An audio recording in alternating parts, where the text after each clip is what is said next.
अस्सलामु अलैकुम वरहमतुल्लाहि वबरकातुहू। नाज़रीन इस्तक़बाल है, स्वागत है आपका viral news live studio Jalgaon Maharashtra India में। मैं आपका मेज़बान मुफ्ती मोहम्मद हारून नदवी। अस्सलामु अलैकुम वरहमतुल्लाहि वबरकातुहू। नाज़रीन इस्तक़बाल है, स्वागत है आपका viral news live studio Jalgaon Maharashtra India में। मैं आपका मेज़बान मुफ्ती मोहम्मद हारून नदवी।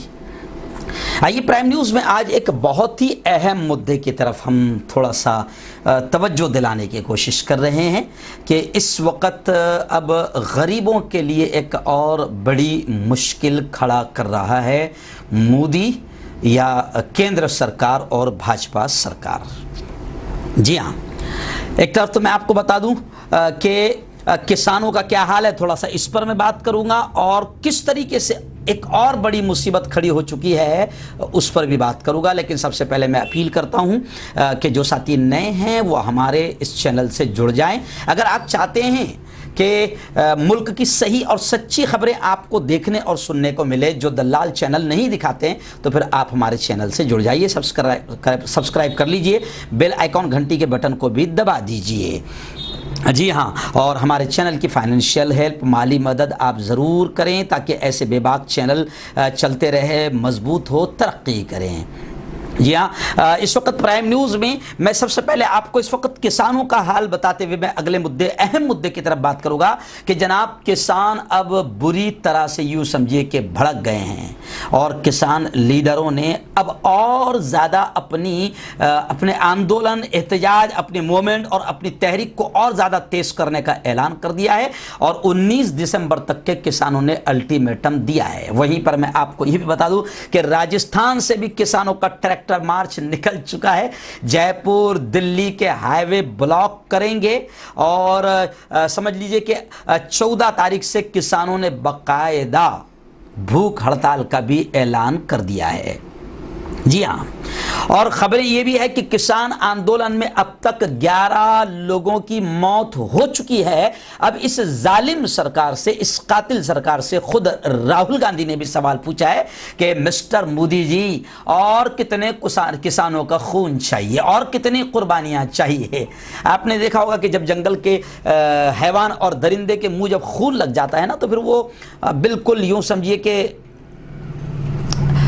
वो आम कर देता है, खून की होली खेलना शुरू कर देता है। तब किसानों के खून की होली 11 लोग तो जान दे चुके हैं। अब कितने और कुर्बानियां चाहिए, कितना और खून चाहिए इनको, ये भी अगला दौर बताएगा। लेकिन 11 किसानों की मौत हो गई है और वहीं पर बड़े अफसोस के साथ ये कहना पड़ता है कि मोदी की गोद में बैठी हुई दलाल और गोदी मीडिया जिसे कहा जाता है, जिसे मैं आतंकवादी मीडिया कहता हूं, अजमल कसास से भी बदतर कहता हूं, जो मुल्क के असल मुद्दों से ध्यान हटाने की कोशिशें करते हैं या मुल्क में नफरतें फैलाते हैं हिंदू मुसलमानों में, वो मेरी निगाह में आतंकवादियों से भी बदतर है। अब वह आतंकवादी मीडिया इन किसानों के आंदोलन को आतंकवाद से जोड़ने की कोशिशें कर रही है। लेकिन अभी खबरें आई है कि किसानों के लीडर, जी हाँ, राकेश टिकैत साहब ने साफ तौर से कहा कि आओ, अगर हमारी तहरीक में कोई एंटी नेशनल है, कोई आतंकवादी है, तो उसे उठाकर जेल में डाल दो। जी हाँ, लेकिन ऐसा नहीं करेंगे ये लोग, इनकी जाने की हिम्मत भी नहीं है। वजह यह है कि इनको खुद को मालूम है, लेकिन ये अपने पालतू कुत्तों के जरिए से किसान आंदोलन को बदनाम करने के लिए कोशिशें कर रहे हैं, ताकि ये भी किसी तरीके से आतंकवाद के साथ जोड़कर इन पर फिर इनको हटाने के लिए ताकत का, बल का, पावर का और टैंक का, गोला बारूद का इस्तेमाल किया जाए। पानी की बौछार तो इस्तेमाल हो गई, डंडे तो इस्तेमाल हो गए हैं। तो किसानों का मामला अब यहां तक पहुंच गया है। लेकिन मैं अब आपको बता दूं कि किसान, जो दूसरा अहम मुद्दा है कि किसान अब भड़क गए हैं। और कैसे भड़के हैं आपको ये भी बता देता हूं कि किसानों ने बाकायदा अब ठान लिया है कि अंबानी और अडानी, जिसकी दलाली की वजह से, जिनकी दलाली में मोदी लथपथ हो गया है, भाजपा लथपथ हो गई है और अब किसानों पर वार कर रही है कि किसानों की जमीनें और किसानों का माल भी अडानी और अंबानी के पास में जाए। मुल्क का भले ही सत्यानाश होगा चलेगा, लेकिन करोड़ों अरबों रुपए जो इनसे लिए हैं इलेक्शन लड़ने के लिए, तो उनकी दलाली भी करना बहुत जरूरी है, उनको फायदा पहुंचाना जरूरी है। जितना लिया था ब्याज के साथ लौटाना बहुत जरूरी है। तो अंबानी और अडानी की वजह से किसानों का कहना है कि किसानों के साथ जुल्म सितम कर रहा है मोदी और भाजपा सरकार। तो अब किसानों ने यह कहा कि रिलायंस के पेट्रोल पंप भी बंद किए जाए। और खबरें आ रही है कि हरियाणा के फतेहाबाद जिला के टोहाना और कला गांव में वाकई रिलायंस के 2 पेट्रोल पंप बंद करवा दिया।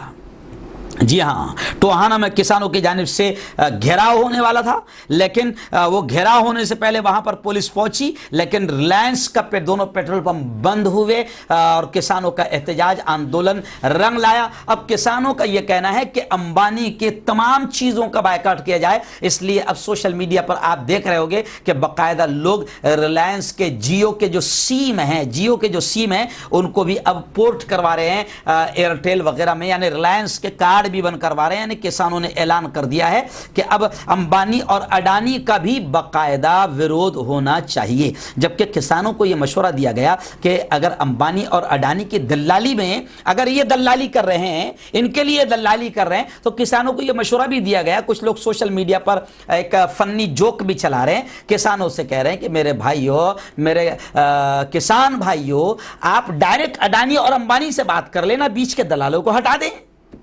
यानी भाजपा को, आप मोदी को हटा दें, अमित शाह को हटा दें, भाजपा को हटा दें। लेकिन किसान बिल्कुल भी ये समझिए कि अब उन्होंने मुड़ बना लिया है कि अंबानी और अडानी को भी सबक सिखाएंगे। वजह क्या है, आप देखें कि पेट्रोल की कीमत कितनी बढ़ गई। रिलायंस के पेट्रोल पंप पे जाइए या कहीं भी जाइए आप, पेट्रोल की कीमत है, जबकि सब जानते हैं कि हमारे पड़ोस के छोटे छोटे देशों में, जो गरीब देश है, वहां पर पेट्रोल 50, 55, 60 रुपए, 70 रुपए है, और हमारे यहां अब 100 का आंकड़ा पार करेगा, 91 पर तो पहुंच गया है।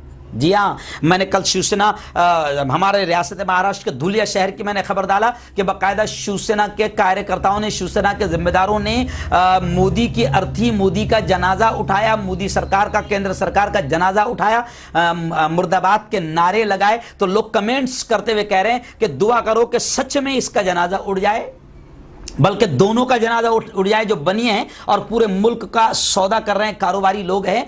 तो खैर अब 91 के पार पेट्रोल पहुंच गया है और डीजल भी उसके करीब करीब आ गया है। तो मोदी जो है वो कह रहे हैं कि बिल्कुल डीजल को भी वो पेट्रोल के करीब ला रहे हैं, क्योंकि वो कह रहे हैं कि सबको बराबर का दर्जा मिलना चाहिए, सबको बराबर का दर्जा मिलना चाहिए। लेकिन अंधभक्त जो है वो मुल्क की तबाही देखना पसंद कर रहे हैं। मैंने एक अंधभक्त से, हमारे यहाँ की मार्केट में जब हम लोग बंद करवाने गए, तो वो अंधभक्त कहने लगा, जिनको पाकिस्तान से अनाज आता है, ऐसे अंधभक्त भी है, किसानों का साथ नहीं दे रहे। इसलिए हमने नारे लगाए थे कि किसानों का खाते हो तो शर्म करो, अपनी दुकानें एक दिन के लिए बंद करो। हमने 8 दिसंबर को यह नारा लगाया था। तो एक अनभक्त कहने लगा कि 200 रुपए भी पेट्रोल हो गया, क्योंकि अभी रिलायंस पेट्रोल पंप के बाहर हमारे यहां भी बाकायदा आंदोलन किया गया। तो एक अनभक्त कहने लगा कि 200 रुपए भी पेट्रोल हो गया तो हम मोदी को वोट देंगे। वजह क्या है, सोचने पर मजबूर कर दिया। वजह क्या है, इसलिए कि इन्होंने अंधभक्तों के दिमाग में और मुल्क के दिमाग में, यह दलाल मीडिया के जरिए से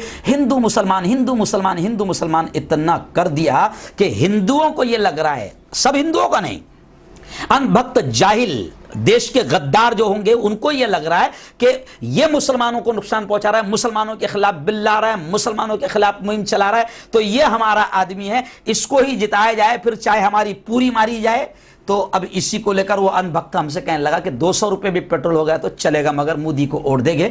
लेकिन इन पागलों की वजह से, इनके जिनके दिमाग में गोबर भरा हुआ है, इनको यह खबर नहीं है कि मुल्क का गरीब अब आत्महत्या पर मजबूर हो गया है और बड़ा परेशान है। इसलिए मैं आपसे अपील कर रहा हूं कि बिल्कुल किसानों का साथ दो। और किसानों ने अभी जो आवाज उठाई है अंबानी और अडानी के प्रोडक्ट्स के खिलाफ, आप बाकायदा अंबानी और अडानी के प्रोडक्ट्स के खिलाफ आप भी किसानों का साथ दो। अपने कार्ड्स अगर आप दूसरे कंपनियों में पोर्ट करवा सकते हो तो पोर्ट करवाओ, और रिलायंस पेट्रोल पंप के अलावा कहीं और पेट्रोल भरो। ये किसानों की आवाज है और हमारा दिल कहता है कि किसानों का साथ देना चाहिए, क्योंकि किसान इस मुल्क की रीढ़ की हड्डी है, किसान इस मुल्क का अन्नदाता है, और किसानों को भी बेचने के लिए निकल पड़ी है ये जालिम सरकार, ये कातिल सरकार। और इनकी भी मजबूरी है। वो कहते हैं ना कि कुछ तो मजबूरियां रही होगी, यूं कोई बेवफा नहीं होता। तो मोदी जी की मजबूरी है, अमित शाह की मजबूरी है, भाजपा की मजबूरी है,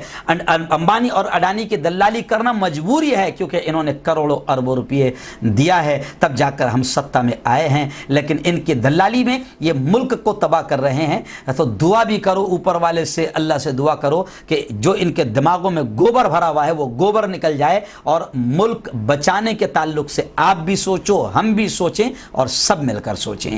नाज़रीन, एक और बात याद आ गई। 2013-2014 में रोड पर एक नागिन की तरह डांस करती थी, मेरा ख्याल उसका नाम स्मृति ईरानी है। 1 पैसा बढ़ा था पेट्रोल कांग्रेस के दौर में, 1 पैसा पेट्रोल, 10 पैसा अगर पेट्रोल बढ़ता था तो नागिन डांस होता था रोड पर स्मृति ईरानी का 2013 और 14 में। लेकिन अब वो डांस भी नजर नहीं आ रहा और डांसर भी नजर नहीं आ रही।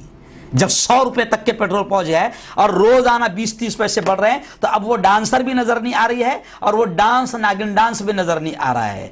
2013-14 में यही साहेब जब मुख्यमंत्री थे गुजरात के, तो ये भी अगर 10 पैसे पेट्रोल बढ़ जाए तो मोदी जी भी आंदोलन पर उतर जाया करते थे। और स्मृति ईरानी तो चूड़ियां भी भेजा करती थी, गैस के हंडी सर पर लेकर भी नाचती थी, डांस करती थी, महंगाई के खिलाफ रोड पर नजर आती थी। मगर अब न डांस नजर आ रहा है, न डांसर नजर आ रही है। इसलिए मैं अंधभक्तों से कहूंगा कि खुदा के वास्ते समझो और मुल्क को बचाओ। मुल्क तबाही की तरफ बढ़ रहा है। नेपाल, बांग्लादेश, पाकिस्तान जैसे हमसे जो छोटे छोटे मुल्क है, देश है और गरीब देश भी है, वहां पेट्रोल का भाव क्या है जरा मालूम करो, और तुमको इस मुल्क में क्या भाव में दिया जा रहा है जरा ये भी मालूम करो, और थोड़ा सा मुल्क की सोचो और दिमाग के गोबर को साफ करो और गरीबों को और जनता को और मुल्क को बचाने की फिक्र करो।